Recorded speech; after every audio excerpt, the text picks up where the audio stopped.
Welcome back, welcome back. This is the Manifest Academy where we learn everything that can help us thrive. Most especially, we want to manifest all that we can be, all that we can become, all those dreams that we have had. This is the place for that. My name is Annie TK and I'm always thrilled to have you here every day. Today I want to talk about something, and that is something to do with knowledge and wisdom. We have had a lot of that. Everyone is talking about wisdom, everyone is talking about knowledge, but what exactly is it?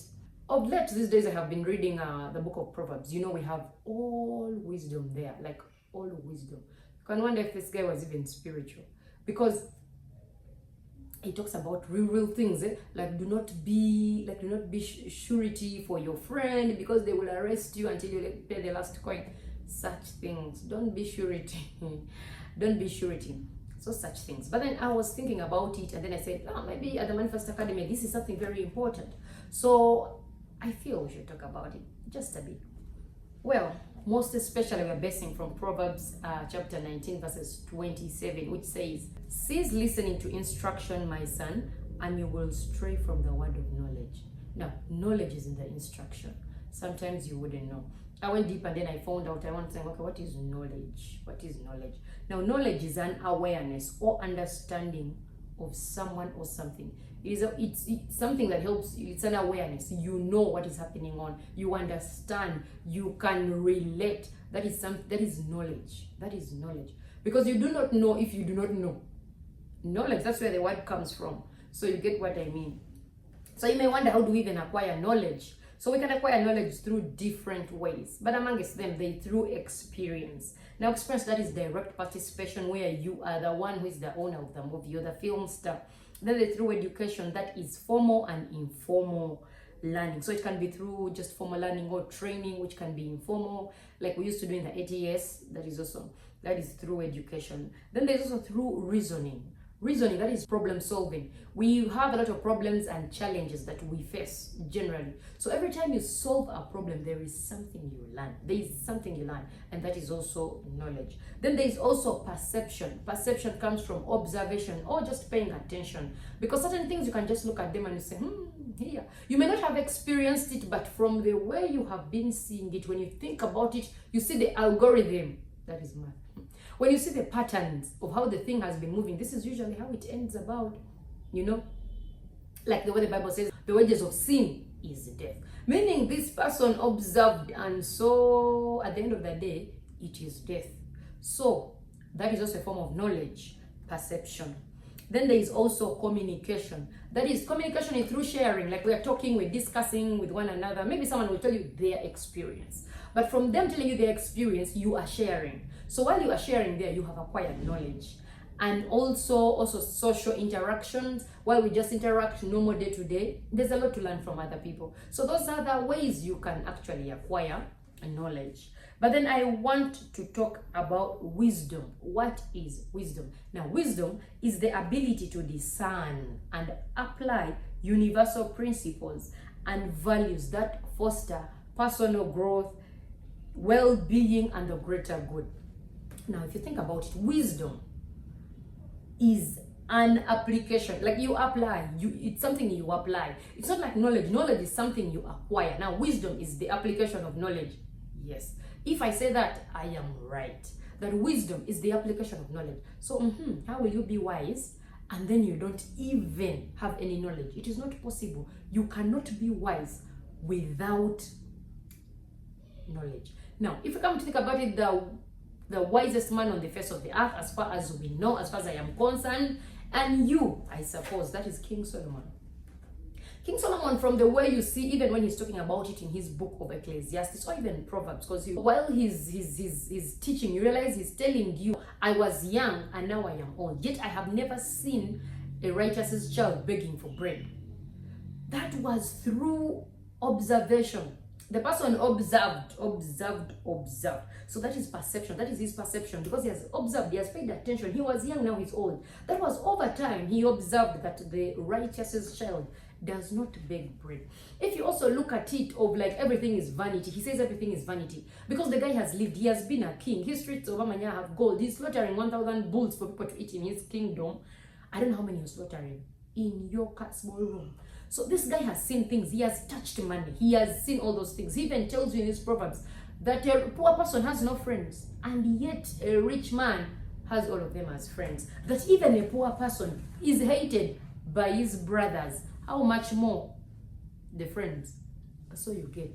These are things he has observed over time. He has seen them. That's why there's this Luganda saying of elisoli omukulu lirabawala. But it is because of this time they have experienced over time. So they have acquired a certain kind of knowledge that you will not acquire. You who is just 25, you who is just 15, you who is 30, you who is 40 or 50. You have not acquired that. And yet there is something you have acquired. Although still in the same spirit. It's not that wisdom comes with age. It is not mandatory. It is not guaranteed. Because sometimes age comes with number. It only comes with number, and then wisdom goes like as if the wisdom was dodging you, you know. So it is not automatic that with age comes wisdom. No, it is not automatic, because some people keep missing the experience. Remember, we said wisdom is in the application of this knowledge, because yes, you might have acquired knowledge, but if you do not apply it, there is no wisdom for you. But in that application is where we see wisdom. Now, here the verse that I read at first is, cease listening to instruction, my son, and you will stray from the words of knowledge. Because also listening to instruction as a form of education, this can be a training. That one, instruction is important. It is very important. Because they're always giving you instructions, whether they are giving you, mostly usually the older ones are giving us from their experience, or from what they have heard, but from a certain kind of knowledge. So listen to instruction, because everything perishes without instruction. When you do not listen, you fail. You definitely fail. Now, there is no way they can teach you wisdom. Wisdom is not something that is taught. No, I do not think so. I completely beg to defy. It is not something, wisdom, they don't teach you. They don't teach you how to be wise. Okay, now that I think of it, maybe they can teach you. You can acquire some kind of wisdom. But you can only acquire it if you have listened to instruction. You see how I come back? Because if you don't listen to instruction, still you will not be able to execute that so-called wisdom that they have taught you. But while you apply the knowledge that you have acquired over time, because it can even be in school. So do not dodge knowledge. Do go to school, study, read. That is knowledge, that acquired knowledge. Sometimes it's what causes promotions in organizations. Because you have that extra paper, you are better than the one without it. Even if they have a lot of wisdom, you wonder where did their wisdom come from. So get that paper if you must. But also just acquire knowledge. Do not shy away thinking you're too good. You can get a lot of knowledge from people out there. Yes. And there's knowledge which you would have never found in the class. That's why if you realize the children of the world are the ones again who become wealthy. Leave alone these ones who are so poor back home. And now they don't want their children to even suffer anything. But I was reading that time Trump's book, and he was saying for him, he doesn't mess with his kids, you know.